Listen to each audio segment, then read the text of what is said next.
ça commence à être noir de monde et puis c'est bien agréable de voir ici intéressés par le Canada. Donc là, aujourd'hui, je vais vous présenter le programme de l'expérience québécoise pour savoir un petit peu comment on va faire évoluer cette conférence, comment on va être ensemble pendant 45 minutes. Déjà, qui est-ce qui a déjà son certificat de sélection du Québec? D'accord, donc il va y avoir de l'information intéressante. Qui est-ce qui est déjà établi au Québec?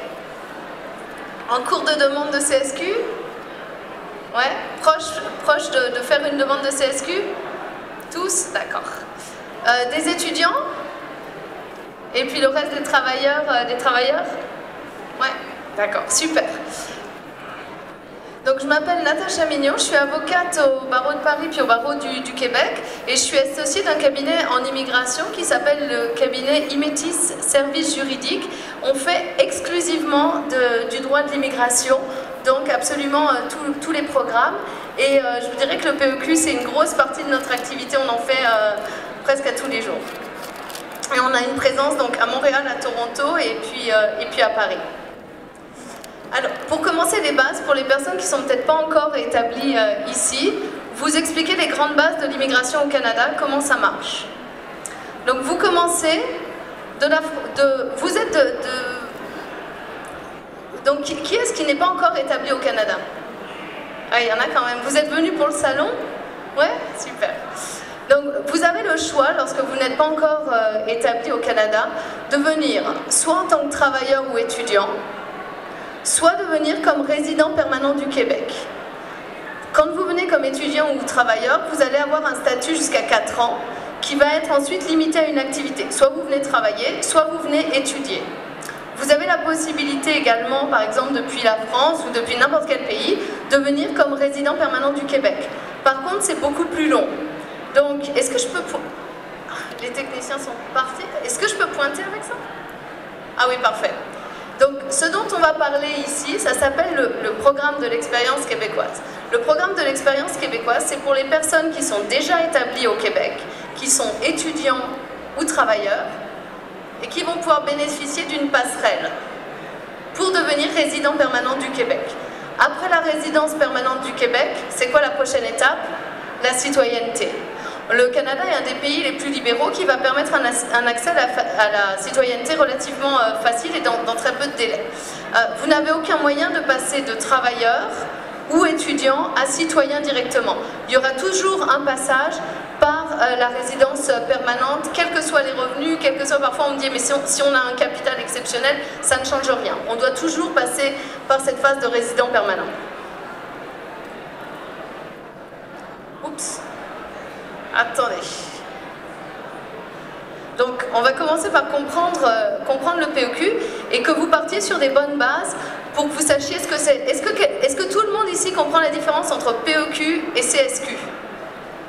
Non? D'accord. Je ne sais pas si vous m'entendez bien, j'imagine. Moi, c'est moins le cas, donc les signes, c'est parfait.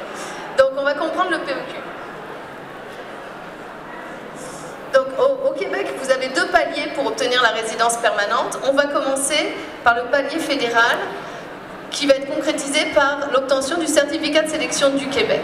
Ensuite, on va y aller sur le palier fédéral qui va être concrétisé par l'obtention de la résidence permanente. Vous voulez vivre au Québec, vous voulez devenir résident permanent du Québec, on ne peut pas passer le palier fédéral sans passer le palier provincial. Hop, je suis désolée, il faut que j'apprenne... Ok. J'ai ma petite manette qui ne marche pas si bien. Vous avez eu un petit peu, je vous ai un peu spoilé les quelques slides. Donc le PEQ, et ça c'est important, on parlait de passerelle. Une fois que vous êtes travailleur ou étudiant pour devenir résident permanent par le PEQ, c'est vraiment un programme simplifié pour obtenir le certificat de sélection du Québec. Ça, c'est une information que vous devez vraiment comprendre et intégrer. C'est que souvent, on me pose la question, mais c'est quoi la différence entre le PEQ et le CSQ? Vous dites simplement que le PEQ, c'est un chemin qui vous facilite l'obtention du certificat de sélection du Québec, qui est le premier palier pour la résidence permanente. C'est clair ça?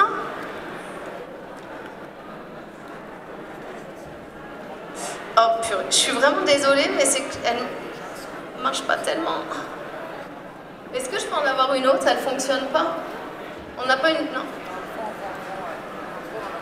Donc, ce qui est formidable avec, avec le PEQ, c'est que vous avez un temps de traitement de 20 jours ouvrables.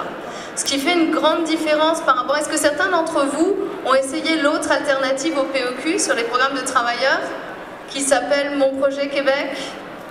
Ouais, combien de temps? Ouais, non. C'est souvent on laisse tomber avant d'aller jusqu'au bout. C'est, vous savez, la crise des 18 000 dossiers, c'était en passant par Mon Projet Québec ou en passant sinon par... maintenant, il y a un nouveau programme, on attend qu'il fasse ses preuves, qui s'appelle ARIMA. Quand vous y allez par le PEQ, c'est une façon simplifiée d'accéder au certificat de sélection du Québec et vous n'aurez pas à passer par la plateforme ARIMA. Et on a un temps de traitement qui est vraiment incroyable parce que c'est vraiment 20 jours ouvrables.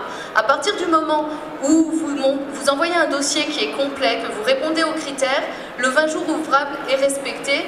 Et après, dans une deuxième partie, je vous donnerai un petit peu les trucs de la pratique pour monter un dossier convaincant et puis qui ne vous soit pas retourné. Vous verrez, le temps de délai de traitement sera juste respecté. Vous avez deux types de PEQ, c'est pour ça que je vous demandais qui est étudiant, qui est travailleur. Vous avez le PEQ pour les diplômés du Québec ou pour les travailleurs temporaires du Québec. Donc ça veut dire que vous soyez dans l'une ou l'autre des situations. On espère que vous allez rentrer dans les cases. Et puis on va rentrer maintenant, un petit peu comme un système d'entonnoir, on va rentrer un petit peu maintenant dans le détail du programme.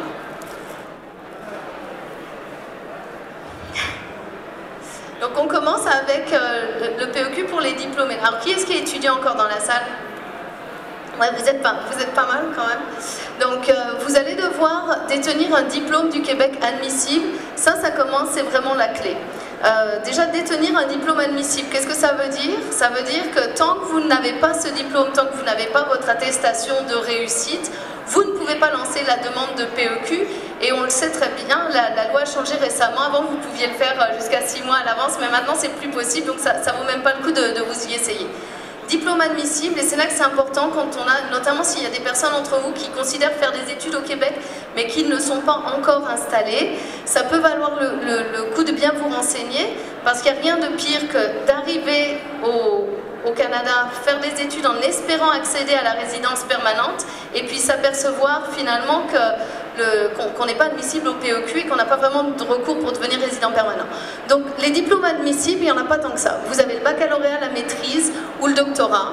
Vous avez le DEC technique, diplôme d'études collégiales. Vous avez le DEP, attention, de 1800 heures. Donc c'est ça. En dessous de 1800 heures, vous n'y avez pas accès.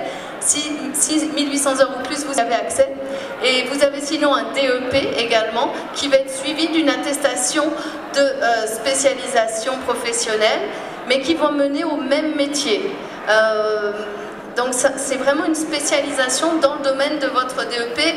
J'avais eu un exemple, par exemple, on avait quelqu'un qui avait fait un DEP de cuisine et qui avait fait une ASP cuisine du marché. Vous voyez ce type d'exemple, on est vraiment, vous ne pouvez pas envisager faire par exemple un DEP en mécanique et puis faire une ASP en cuisine, ça ne donnera rien. Donc ça aussi, soyez bien informés là-dessus. Donc une fois que vous obtenez votre diplôme, déjà, donc détenir un diplôme, vous comprenez que c'est sous condition de réussite à l'examen. Pas de réussite à l'examen, c'est pour ça que si vous venez faire des études, on a toujours en tête, il ne s'agit pas de s'inscrire au Québec. Il faut toujours montrer une volonté réelle d'entreprendre des études et de les réussir, et tout sera conditionné à la réussite des études. Vous aurez 36 mois pour faire la demande de PEQ après la réussite de vos études. Après, ce sera trop tard, mais pendant ces 36 mois, vous êtes même libre de rentrer dans votre pays d'origine si vous souhaitez attendre la résidence là-bas. Vous aurez dû également séjourner au Québec pendant la moitié de la durée du programme d'études. Ça, c'est important. Qu'est-ce que ça veut dire? Qu'est-ce que ça peut exclure? Qu'est-ce que... Ah. Les stages? Quoi d'autre? Je pensais même pas à ça. Non, mais là, on n'est pas dans le travail parce que de toute façon, on est dans les études. Ça va exclure les cours en ligne. C'est-à-dire que ce ne serait pas possible de suivre une formation 100% en ligne, qui serait une formation québécoise, et de réclamer ensuite le PEQ. Donc ça aussi, faites attention. Moi, je recommande, quand les formations sont exclusivement en ligne, je recommande dans tous les cas de bien vous renseigner à l'avance. L'intention de vous établir au Québec pour y occuper un emploi. Donc là, on est dans le PEQ étudiant, mais il y a quand même cette condition, et ça je vais y revenir un petit peu après pour vous expliquer ce que c'est intéressant. Et là, le nerf de la guerre, c'est démontrer une connaissance du français oral de niveau intermédiaire avancé. On aura l'occasion d'en parler également, mais vous voyez qu'immigrer au Québec, quand on est francophone, présente des avantages, et vous avez beaucoup de programmes qui vont vous aider. Ensuite, avoir respecté les conditions de son séjour. Donc ça également, ça veut dire qu'on aurait un problème si vous avez excédé les conditions d'un séjour. Ça arrive. Est-ce que ça veut dire que vous aurez un refus? Non, mais ça veut dire que de toute façon, en matière d'immigration, la pire chose à faire en matière d'immigration, c'est quoi? Là, faut penser à Amérique du Nord. C'est la fausse déclaration. C'est la fausse déclaration, c'est l'omission. Donc on est toujours extrêmement sincère dans ce qu'on déclare aux autorités. Et puis si un incident de parcours de bonne foi est arrivé, ben on le déclare. C'est mieux de faire comme ça plutôt que d'essayer de faire la politique de l'autruche, que les autorités s'en aperçoivent et que là on vous retire vos statuts. Donc c'est pas mal ça sur le PEQ diplômé. Maintenant, le PEQ, excusez-moi, il y a marqué diplômé du Québec, c'est travailleur du Québec. Donc vous allez devoir avoir travaillé 12 mois au Québec à temps plein au cours des 24 derniers mois. Donc ayez toujours en tête, alors moi j'ai pas mal de Français dans ma clientèle, si on vous dit 12 mois au cours des 24 derniers mois, c'est 12 mois au cours des 24 derniers mois. Si c'est sur 25 mois, si c'est étalé sur 3 ans, ça ne marchera pas. Il n'y a pas à réinventer la roue à chaque fois quand vous analysez ce programme. Il faut vraiment rencontrer les critères qui sont quand même assez simples. Donc être légalement, ça c'est important. Vous devez être légalement au Québec à titre de travailleur étranger temporaire ou dans le cadre d'un programme d'échange jeunesse. Donc programme d'échange jeunesse, ce serait par exemple un PVT. Être légalement au Québec à titre de travailleur étranger, qu'est-ce que ça veut dire ça ? Ça veut dire que le PEQ, vous ne pouvez pas le présenter si jamais vous êtes retourné dans votre pays et si le permis de travail est plus valide. Ou là, vous allez le présenter dans un cadre de statut implicite et là, la période va pouvoir être prise en compte. D'accord ? Ça, c'est très important parce qu'on a beaucoup de gens qui vont faire l'erreur, qui pensent qu'ils peuvent présenter leur PEQ même quand le permis de travail a échu et même s'ils n'ont pas demandé le renouvellement de ce permis de travail, et c'est une erreur. On a toujours avoir l'intention de s'établir au Québec pour y occuper un emploi.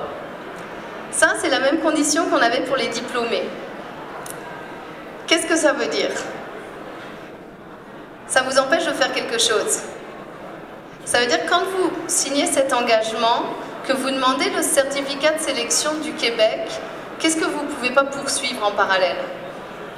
Ouais, c'est ça. On ne peut pas repartir sur une demande d'études, on ne peut pas repartir sur une demande de CAQ pour faire des études. C'est pour ça que les gens, je sais que parfois, moi, quand on conseille des étudiants, on a des étudiants qui ont envie, si vous voulez, de devenir résident permanent du Québec le plus vite possible, mais par contre, ils n'ont pas envie de tout de suite arrêter les études.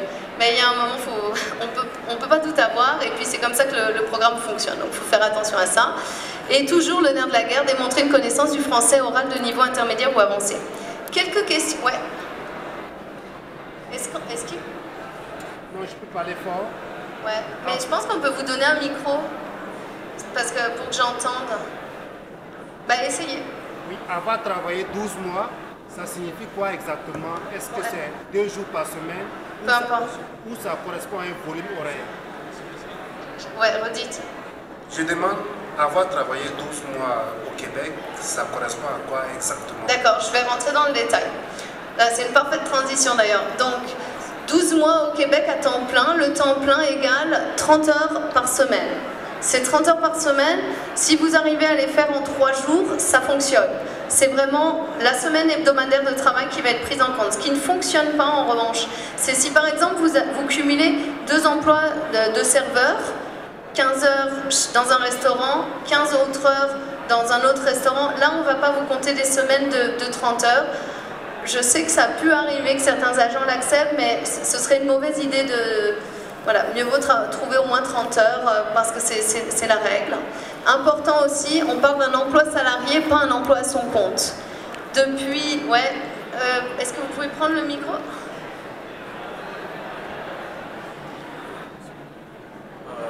Est-ce qu'après le diplôme du DEC, on est admissible automatiquement ou du moins s'il faut travailler 12 mois? Non, c'est une bonne question.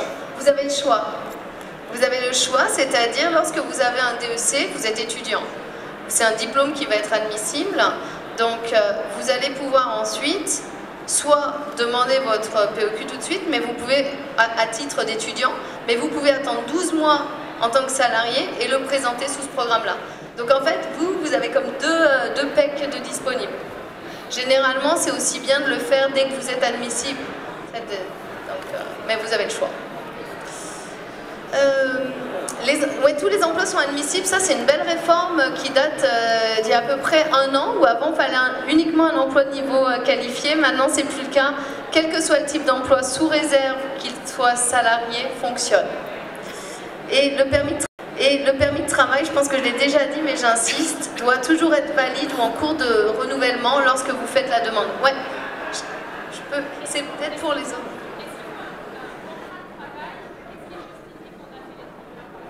On y vient. On y vient parce qu'après, je vais vous aider à monter votre dossier de PEC. Alors, est-ce que je peux cumuler plusieurs emplois? Là, Gabriel, je vous présente Gabriel qui est avocat chez Imetis également, qui va passer le micro. Oui, non? Bon, qui pense oui, élève la main. Ouais, mais effectivement, les oui en forte minorité ont raison. Vous pouvez tout à fait cumuler des emplois. Alors attention, vous ne pouvez pas cumuler 2 emplois pour avoir 30 heures par semaine. Par contre, ce que vous pouvez faire, c'est vous pouvez, sur la période de 12 mois, pour justifier 12 mois de travail, avoir 3 mois chez un employeur A, 3 mois chez un employeur B, 3 mois chez un employeur C. J'ai travaillé en partie à mon compte, est-ce que je peux présenter une demande de PEQ? Ouais, la réponse c'est oui. Non mais attention, attention. J'ai pas dit que le travail à son compte ouvrait droit au PEQ, j'ai absolument pas dit ça. Simplement, si vous avez, je vous donne un exemple. Vous avez, dans le cadre d'un permis de travail ouvert, vous avez été 3 mois à votre compte en tant que graphiste et ensuite votre société vous a embauché et vous avez été ensuite salarié de cette société. Eh bien, le fait d'avoir été à votre compte les 3 mois, ça ne va pas être pris en compte dans la demande de PEQ. En revanche, ça ne vous empêchera pas de faire votre demande. Simplement, vous devrez le déclarer. Il y a une petite case où on vous dit est-ce que vous avez au cours des 24 derniers mois travaillé à votre compte. Ben là, dans ce cas-là, vous direz oui, j'ai travaillé à mon compte.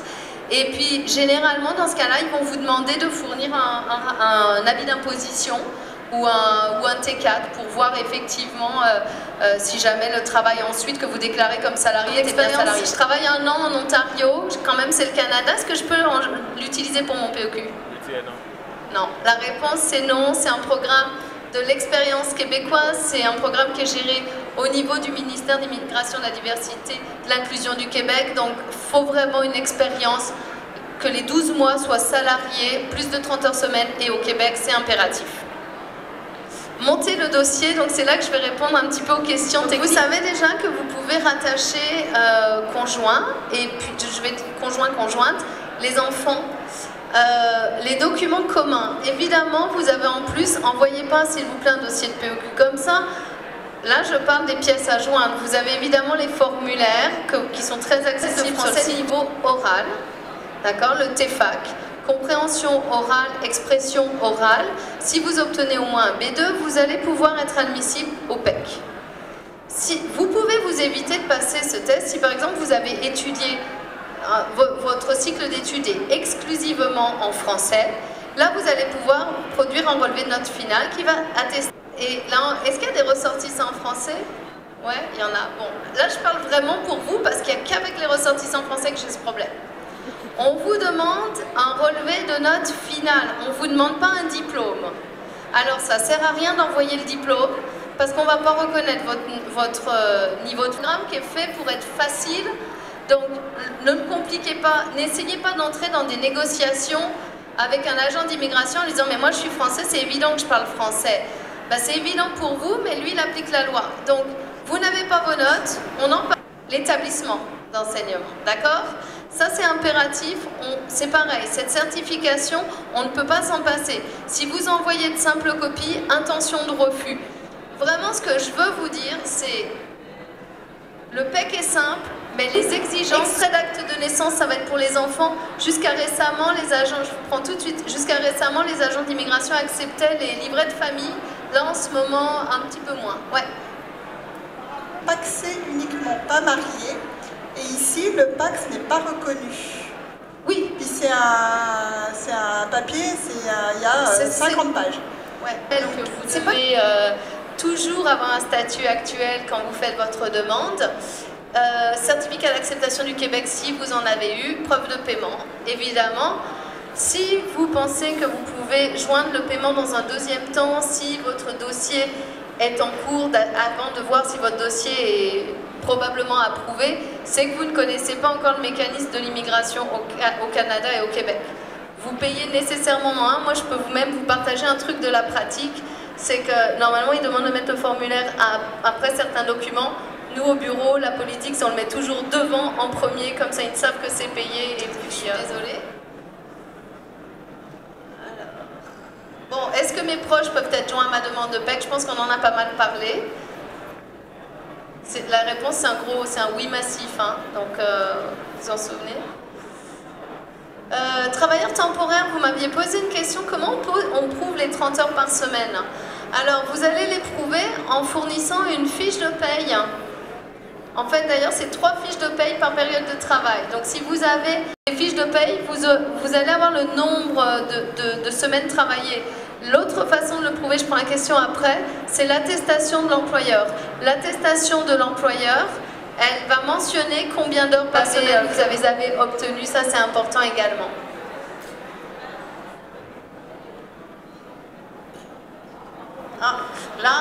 C'est bon. Moi, j'ai 3 conseils, et là, c'est vraiment, je vous partage mes recettes de cuisine. C'est que vous devez respecter les formats exigés par les autorités. Ça, on en a parlé, mais vous savez, le PEC, c'est un dossier qui, dans les dossiers d'immigration, c'est un dossier qui est facile à monter. On a beaucoup de gens, nous, qui viennent nous solliciter après avoir eu un refus ou une intention de refus impératif. Parce qu'on a beaucoup de dossiers qui vont s'égarer, c'est possible, qui sont généralement retrouvés, mais sachez bien que si vous l'envoyez par courrier suivi ou par messager, vous avez une preuve. Donc vous avez un numéro à communiquer, un dossier, je leur dis, ben alors vous en êtes où? Vous avez mis tel document? Ben je sais pas. Ben je sais pas. Si vous le savez pas, moi je peux pas le savoir. L'agent d'immigration, il pourra ne pas l'avoir vu. Donc alors c'est là que ça devient intéressant. Ça permet quoi le CSQ? Hein? Ça permet de présenter la demande de résidence permanente. Donc une fois le CSQ obtenu, le code CA75, ça c'est important à savoir, si la demande est entreprise avant l'expiration du permis de travail en cours. Je vous donne un exemple, vous venez sur un permis de 2 ans. Là vous attendez que votre permis actuel avance un petit peu, et quand vous êtes à 1 mois de l'échéance de votre permis actuel, grâce à votre CSQ, ces 2 ans supplémentaires, qu'est-ce que ça va vous permettre? En parallèle, ça va vous permettre d'obtenir la résidence permanente, puisque les délais sont de 19-20 mois. Vous vous êtes conduit jusqu'à la citoyenneté assez facilement. Donc, un petit point sur la résidence médico et criminelle. Donc, c'est pour ça que parfois, quand on nous confie un dossier de CSQ, on nous dit « j'ai déjà mon casier criminel ». Ben, c'est super, mais c'est pas vérifié au niveau provincial, c'est vérifié au niveau fédéral de citoyenneté. On est sur 19 à 20 mois de délai. Ah, ça c'est important. Ça j'ai beaucoup de conditions pour renouveler son permis de travail. Il faut que le permis initial soit encore valide. Donc gardez bien ça en tête. Le CSQ, ça vous permet de passer à l'étape suivante, la résidence permanente.